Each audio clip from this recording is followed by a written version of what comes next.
પ્રધાનમંત્રી નરેન્દ્ર મોદીએ કહ્યું, જળવાયુ પરિવર્તન સામે પગલાં ભરવા સૌની જવાબદારી. એક ટીવી ચેનલને આપેલા ઇન્ટરવ્યુમાં કહ્યું, વિશ્વ તરફથી ટેકનોલોજી અને સંસાધનો મળે તો ભારત બનશે સ્વચ્છ ઉર્જા અપનાવવાવાળો પહેલો દેશ.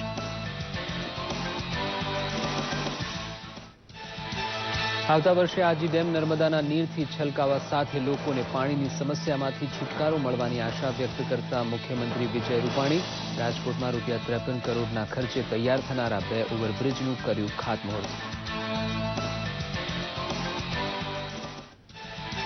વડોદરા ખાતેના સ્વિચ એક્સપોમાં 26 રાજ્યોના ઉર્જા મંત્રીઓ સાથે 2019 સુધીમાં દેશના તમામ ગામોમાં વીજળી પૂરી પાડવાનો લક્ષ્યાંક નક્કી થયો હોવાનું જણાવતા કેન્દ્રીય ઉર્જા મંત્રી પિયુષ ગોયલ, દેશમાંથી ડાર્ક ઝોન દૂર કરી મોદી સરકારે મહત્વની સિદ્ધિ હાંસલ કરી હોવાનું જણાવ્યું. અમદાવાદમાં રમાઈ રહેલા કબડ્ડી વિશ્વકપ 2016ની બીજા દિવસની ત્રીજી મેચમાં ભારતનો ઓસ્ટ્રેલિયા સામે વિજય. ગ્રુપ ટેબલમાં મોખરે.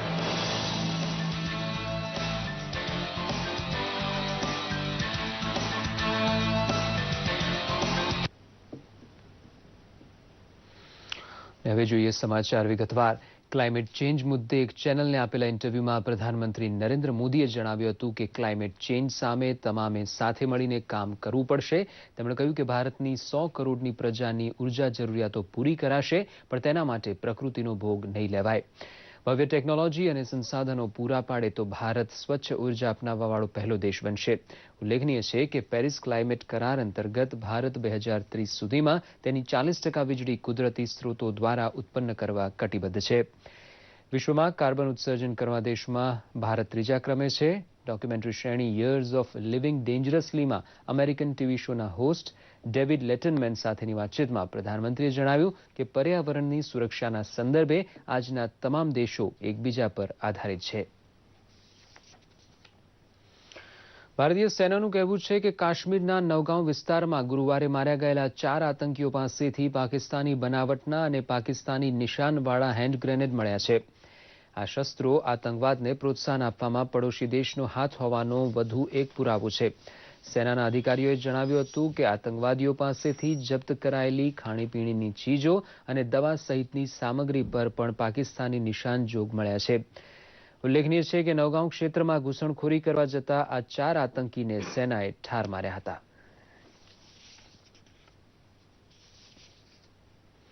કેન્દ્રીય ગૃહમંત્રી રાજનાથસિંહે રાજસ્થાનમાં સરહદી જિલ્લા બાડમેરની ગઈકાલે વિસ્તૃત મુલાકાત લઈને સંરક્ષણને લગતી સ્થિતિનો તાગ મેળવ્યો હતો.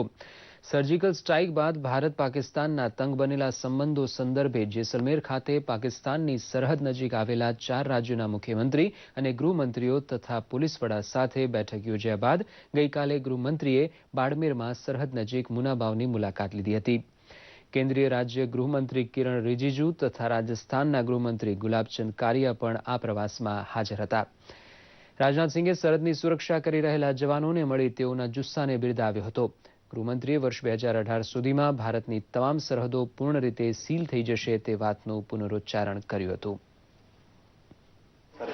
सम्मेलन का मैंने कहा था कि जैसे किसान अपनी पूरी जान लगाकर अपने खेत की रखवाली करता है, वैसे ही हमारा जवान अपनी जान लगाकर देश की रखवाली कर रहा है. देखने के बाद इसी नतीजे पर पहुंचा. પ્રધાનમંત્રી નરેન્દ્ર મોદી જનસંઘ વિચારક પંડિત દીનદયાળ ઉપાધ્યાયના જીવન અને કાર્યોની એક શૃંખલાનું આજે નવી દિલ્હીમાં વિમોચન કરશે. 15 આવૃત્તિવાળા આ the complete works of Deendayal Upadhyay નામના સંગ્રહમાં પંડિત દીનદયાળ ઉપાધ્યાયના કાર્યો, જનસંઘની યાત્રા, 1965ના ભારત પાકિસ્તાન યુદ્ધ, તાશ્કંદ સમજૂતી અને ગોવાની સ્વતંત્રતા સહિતની ઐતિહાસિક ઘટનાઓનો ઉલ્લેખ કરાયો છે.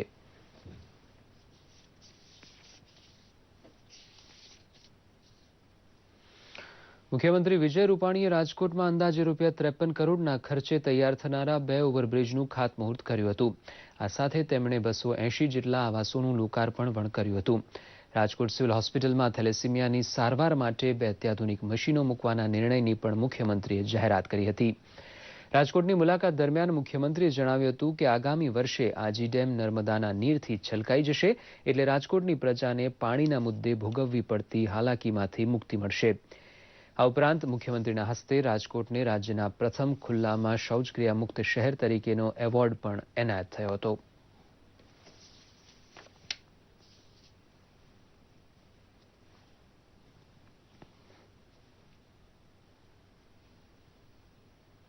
રાજકોટ મ્યુનિસિપલ કોર્પોરેશને 50 કરોડના ખર્ચે રૈયા ચોકડી અને મહુડી ચોકડીમાં ટ્રાફિક જામ થાય છે એમાં ઓવરબ્રિજ બનાવવાનું આજે ખાતમુહૂર્ત કરાવ્યું છે.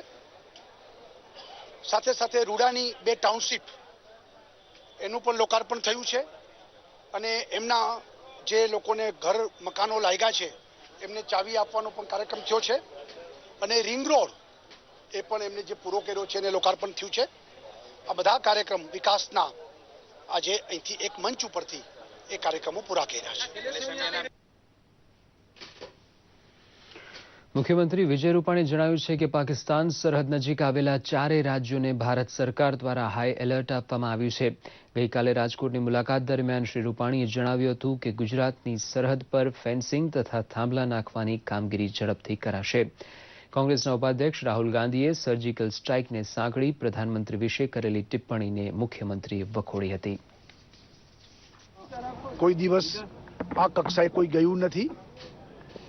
71ની વોરમાં પણ ભારતીય જનતા પાર્ટીને અટલજીએ ઇન્દિરાબેનને સાથે રહી અને દેશ ત્યારે 2 જ પાર્ટી કીધી હતી એને કે હવે 2 જ પાર્ટી છે ભારત અને પાકિસ્તાન. આ જ અપેક્ષા બધા પાસે હોય. આ રીતે રાહુલ ગાંધીએ જે વાત કરી છે મને એમ લાગે છે કે મોદી પ્રત્યેની એમની જે ઈર્ષાવૃત્તિ એનો પડઘો અને બાલિશતા દેખાઈ આવી છે. ગુજરાત સીમાવર્તી રાજ્ય છે. ફેન્સિંગનું કામ ઝડપથી કરવું એવો ગઈકાલે નિર્ણય પણ થયો છે અને રણમાં થોડુંક ટેકનિકલી થાંભલા જે ખોલવાના હોય છે એ માટેનું પણ કાલ ગાઈડન્સ માંગ્યું છે અને સેન્ટ્રલે ખાતરી આપી છે. આપણી જે બોટ પણ જે ખરાબ હતી એને પણ આજથી જ ઝડપથી રિપેર કરવાનું પણ કામ શરૂ થઈ ગયું છે. એટલે સીમાવર્તી ઇલાકા ઉપર તાત્કાલિક યુદ્ધના ધોરણે બધા બોર્ડર સીલ કરવાના કામો ચાલુ થઈ. કેન્દ્રીય ઉર્જા મંત્રી પિયુષ ગોયલે ગઈકાલે વડોદરા ખાતે પત્રકાર પરિષદમાં જણાવ્યું હતું કે વીજળી બાબતમાં વર્તમાન કેન્દ્ર સરકારે નિર્ધારિત લક્ષ્ય સિદ્ધ કરવા માટે ઘણી પ્રગતિ કરી છે અને 2 વર્ષમાં દેશમાંથી ડાર્ક ઝોન દૂર કરી શકાયા છે. ઇન્ટરનેશનલ સ્વિચ એક્સપોમાં હાજરી આપવા વડોદરા આવેલા શ્રી ગોયલે જણાવ્યું હતું કે વર્ષ 2019 સુધીમાં દેશમાં તમામ ગામોને વીજળીથી ઝળહળતા કરવાના પ્રધાનમંત્રી શ્રી નરેન્દ્ર મોદીના લક્ષ્યાંકને સિદ્ધ કરવાની દિશામાં આગળ વધી રહ્યા છીએ.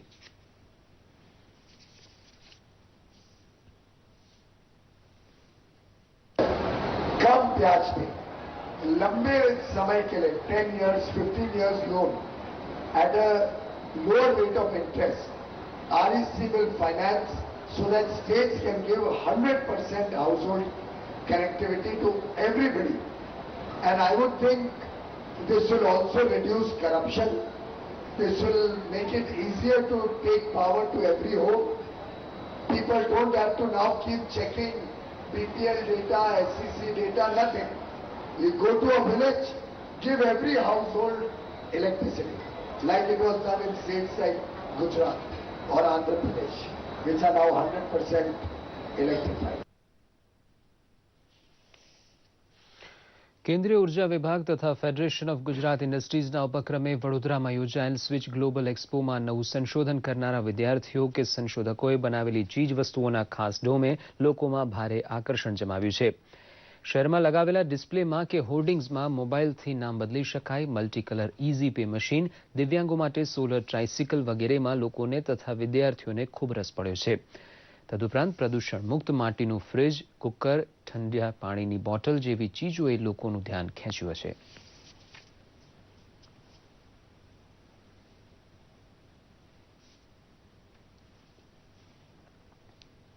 સારી એવી યુનિવર્સિટીમાંથી સ્ટુડન્ટ આવી અને ઇનોવેટિવ આઈડિયા આપ્યા છે.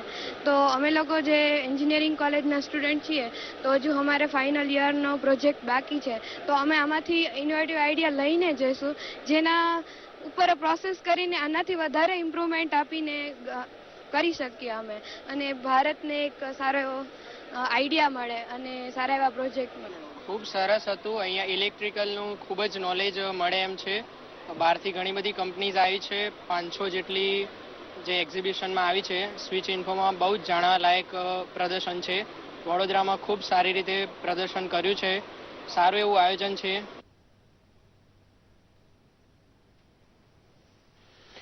વ્યસ્ત જીવનશૈલીમાં સ્વસ્થ રહેવાની બાબતને લોકો ગંભીરતાથી લેતા નથી, જેના કારણે હૃદયરોગ સહિતની બીમારીઓનો ભોગ બનવું પડે છે. આવા સમયે સમાજમાં હૃદયરોગ અને સ્વચ્છ તેમજ સ્વસ્થ જીવનશૈલી અંગે જાગૃતિ લાવવા આણંદમાં છેલ્લા 2 વર્ષથી વોકેથોનનું આયોજન થાય છે. તે મુજબ ચારુતર આરોગ્ય મંડળ સંચાલિત શ્રી કૃષ્ણ હોસ્પિટલ દ્વારા વલ્લભ વિદ્યાનગરથી આણંદ સુધી વોકેથોન યોજાઈ હતી. તેમાં યુવાનોથી માંડીને વરિષ્ઠ નાગરિકો સહિત 1500થી વધુ લોકો જોડાયા હતા, જેમાં ઉદ્યોગ રાજ્યમંત્રી રોહિત પટેલ, ચારુતર આરોગ્ય મંડળના અધ્યક્ષ ડોક્ટર અમૃતા પટેલ ઉપરાંત ઉદ્યોગ જગતની હસ્તીઓનો પણ સમાવેશ થતો હતો. બહુ જ મહત્વપૂર્ણ વસ્તુ છે, જે ગમે તેમ કરીને ટાઈમ કાઢીને સૌએ કરવું જ જોઈએ, કે હાર્ટ માટે બી નહીં પણ ઓવરઓલ હેલ્થ માટે it is very very important. લોકોને આજકાલ ટાઈમ નથી ફિટ રહેવા માટે. જીમમાં જાય છે, બધું કરે છે, પણ અડધો કલાક ચાલે તો બી એમના હાર્ટ માટે ઘણો ફાયદો થશે. શક્તિ અને ભક્તિના સુબગ સમન્વય સમાન નવરાત્રિના પર્વની રાજ્યભરમાં ધામધૂમથી ઉજવણી થઈ રહી છે. જૂનાગઢના નાગરવાડામાં છેલ્લા 65 વર્ષથી બેઠા ગરબાની અનોખી પરંપરા છે. સંગીતના આધુનિક વાજિંત્રોના સમયમાં અહીં ઢોલક, ખંજરી અને ઝાંઝ જેવા પરંપરાગત વાદ્યોથી માતાજીના ગરબા ગવાય છે. માતાજીની આરાધના માટે અહીં આબાલ વૃદ્ધ સૌ કોઈ હોંશે હોંશે ઉમટી પડે છે.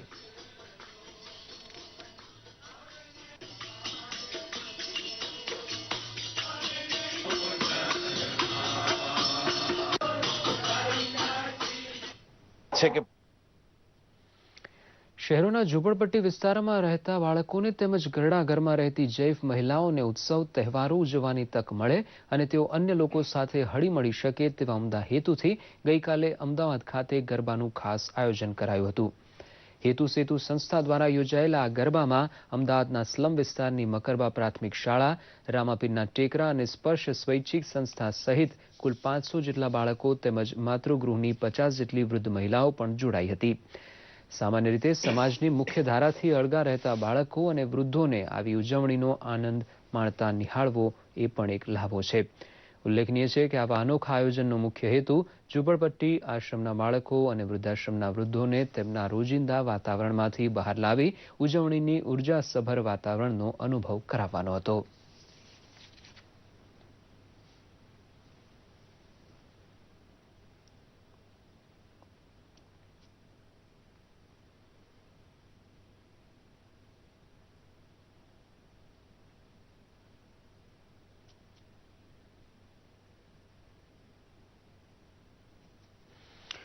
નવરાત્રિ માં જગદંબાની આરાધનાનું પર્વ છે. લોકો પોતાની શ્રદ્ધા મુજબ નવરાત્રિ દરમિયાન જગતજનનીની ભક્તિ ઉપાસના કરતા હોય છે, જેમાં આણંદ જિલ્લાના લીંગડા ગામના ખેડૂત પુત્ર રોહિત પટેલનો પણ સમાવેશ થાય છે. રોહિતભાઈ છેલ્લા 13 વર્ષથી નવરાત્રિમાં 501 દીવડાની આરતી સાથે જુદા જુદા તીર્થ સ્થાનોમાં પૂજન અર્ચન કરે છે. સાતમના દિવસે તેમણે અંબાજી ખાતે 501 દીવડાની આરતી કરી હતી, જેને નિહાળવા અન્ય શ્રદ્ધાળુઓ મોટી સંખ્યામાં ઉમટી પડ્યા હતા.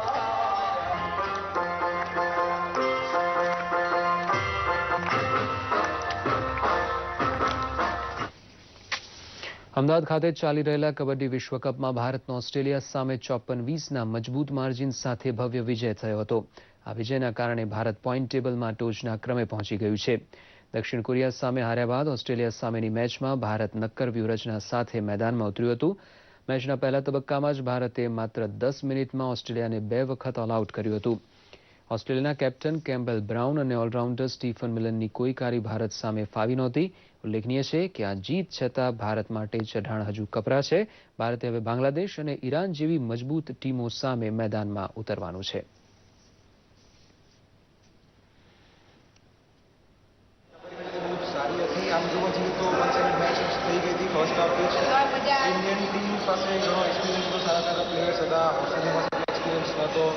ઇઝીલી દેખાઈ રહ્યું હતું કે એ લોકો થોડા વીક સાઈડથી ઇન્ડિયાને ફર્સ્ટ મેચ હાર્યા પછી એક મોટા માર્જિનથી જીતવાની જરૂર હતી અને જે આપણી ટીમે વિજય જોવો સારો આપણા અમદાવાદ શહેરના પણ એક ખેલાડી આજે રમ્યા હતા કિરણ પરમાર, જે ખૂબ આપણા માટે ગૌરવની વાત છે અને અમે તો જ્યાદા એક્સાઇટેડ હતા કે કિરણ પરમાર જે આપણે આજે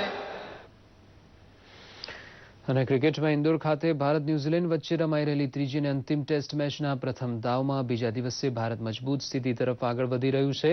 ભારતે ગઈકાલના 3 વિકેટે 267 રનથી દાવ આગળ ધપાવ્યો હતો અને સ્કોર 300 ને પાર પહોંચાડ્યો હતો. અજિંક્ય રહાણે 11 ચોગ્ગા અને 1 છગ્ગા સાથે પોતાની સદી પૂરી કરી હતી. છેલ્લા અહેવાલ મુજબ ભારતે 3 વિકેટે 338 રન નોંધાવ્યા છે.